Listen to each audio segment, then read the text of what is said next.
Bonjour à tous, avis aux employeurs. Cette courte vidéo a pour but de vous présenter en pratique les étapes à suivre pour mettre à jour votre règlement intérieur suite à l'entrée en vigueur de la loi visant à améliorer le statut des lanceurs d'alerte en entreprise qui est entrée en vigueur le 1er septembre 2022. Alors, pour ceux qui ne l'ont pas encore fait, à vos stylos.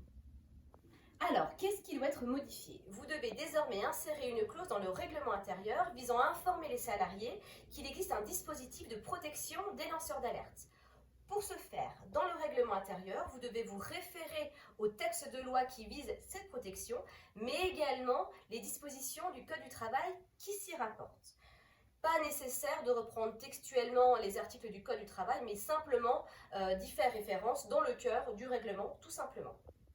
Alors, à noter, s'agissant des employeurs de plus de 50 salariés, depuis 2018, vous êtes censé déjà avoir mis en place une procédure de recueil des alertes au sein de votre structure. Il nous paraît donc opportun, lors de la rédaction de cette clause, d'y faire référence et de mentionner le lieu où elle peut être consultée.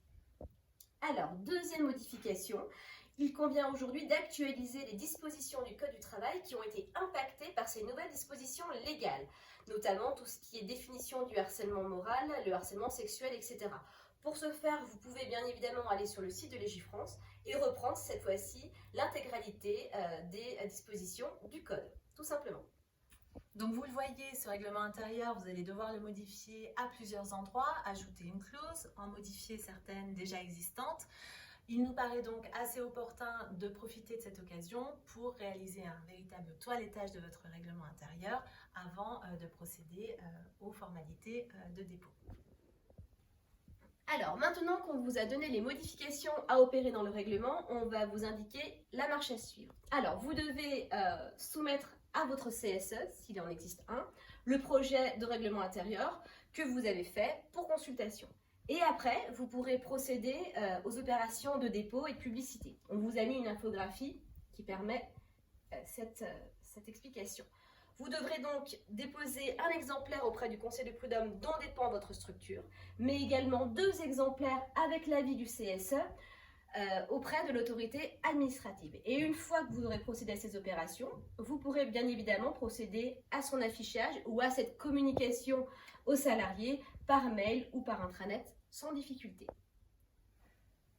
Important s'agissant des délais d'entrée en vigueur, sachez que le règlement intérieur modifié que vous aurez déposé n'entrera en vigueur qu'un mois après son dépôt simultané au Conseil de prud'homme et à l'inspection du travail.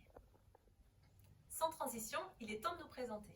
Depuis plus de 20 ans, nous sommes un cabinet spécialisé en droit du travail et en droit de la sécurité sociale, intervenant tant en conseil qu'en contentieux. En effet, fort de cette expérience, notre équipe associée, juristes et assistantes, reste plus que jamais mobilisée pour vous aider à relever les nouveaux défis avec l'exigence permanente de vous satisfaire. À bientôt!